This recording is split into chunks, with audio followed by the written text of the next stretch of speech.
And suddenly, they told me, pick up your luggage, we're going somewhere else.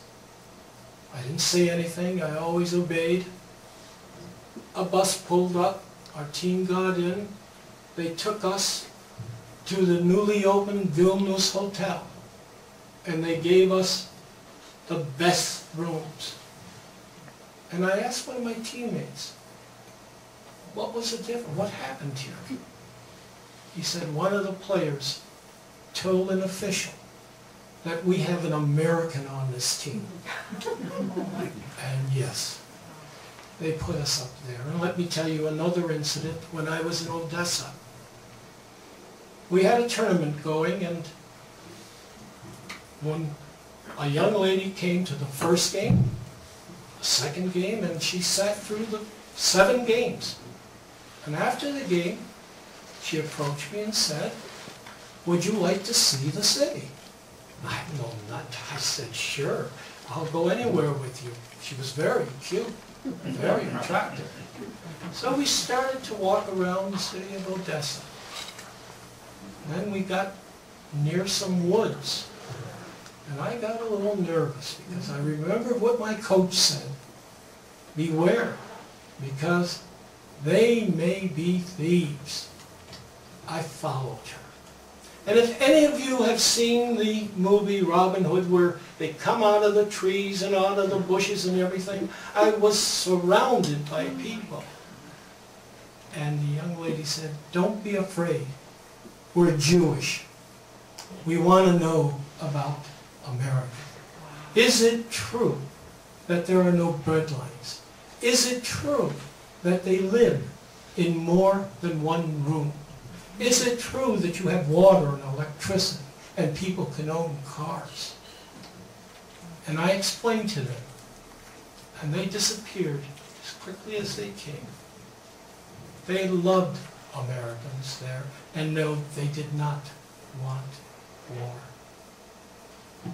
Life under Stalin was a nightmare. I don't think any of us went to bed without wondering what would happen during the night or the next day. But somehow we survived.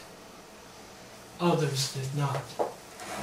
There were people that tried to go to the United States Embassy, and as soon as they came out of the embassy, they were arrested and they disappeared. I know a few of them, but they will tell their stories in due time, I hope. Under Stalin, you had a tyrant, a demented person who thought only of power. Like in power corrupts, absolute power corrupts absolutely. And it wasn't until his death, until Khrushchev came to power, that we could breathe easily.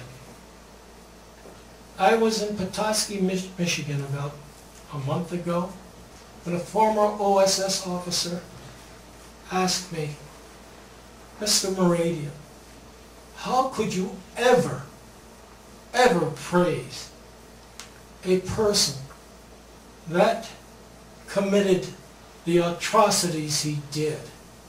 How could you praise Khrushchev, who almost started World War III with those missiles in Cuba? I answered, you look at him as an American would, but I was a Soviet. This man at least opened the door a little bit so that we can breathe. This man allowed us to at least move around. He invited people to come to the country. And yes, they came. First a dozen, then by the thousands. I was fortunate. I was able to move around in the Soviet Union. When I was in Moscow, I stayed at the Hotel National. I was able to meet foreign correspondents. I would not give names or anything, until about 1956. I tried to call home to tell my mother that I would be home one day.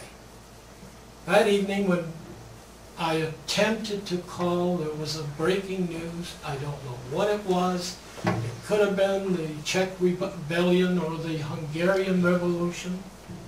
However, after speaking in English and in Russian and in Armenian, she said, "Che niet, no, you cannot call Detroit."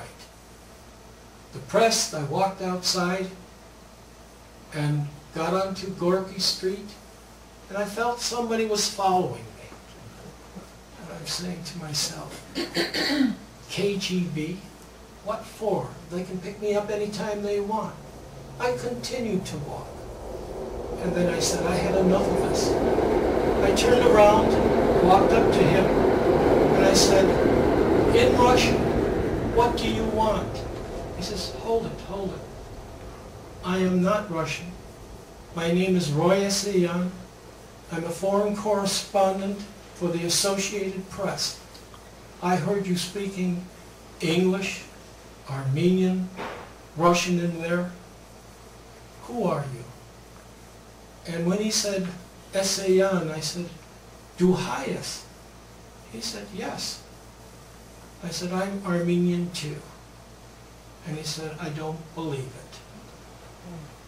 So I convinced him who I was, and we went to a little place where they sell ice cream and vodka. We had more bottles of vodka than we had ice cream. I told him my entire story. And he said, do you mind if I write this story? I said, it's up to you, I don't care anymore. And then he said something like, Tommy, you look good, you're well dressed, and if you're staying at the National, you have money, why the hell would you want to go home? I answered him in one word. Freedom. Yes, freedom. That's all I want, is my freedom. Roy Essayan is still alive. He lives in Hawaii. And when I called him, I told him that I finished my manuscript, he said, please send it to me. I would love to read it. We still keep in contact. He did not believe that I would ever get out. In 1959, when the American exhibition was on display there in Moscow, when then Richard Nixon came over and debated with Khrushchev, the great kitchen debates. Those who know the history books know that there was a great debate going on, but I didn't care about that. What I cared about was Pepsi-Cola. The Pepsi-Cola Corporation had its stand there and was offering free Pepsi-Cola to us. So while I was looking at General Motors and Ford and Chrysler products, looking at the cars, one of the KGB officers came up and tapped me on my shoulders and said, Tommy, why are you looking at these things? I said, they're American made, they're American cars, they're beautiful. He said, they look like Easter eggs. I said, how does a KGB officer know anything about Easter eggs? And then I invited him to have Pepsi. And he drank it, and he liked it. And that was the introduction of Pepsi-Cola into the USSR.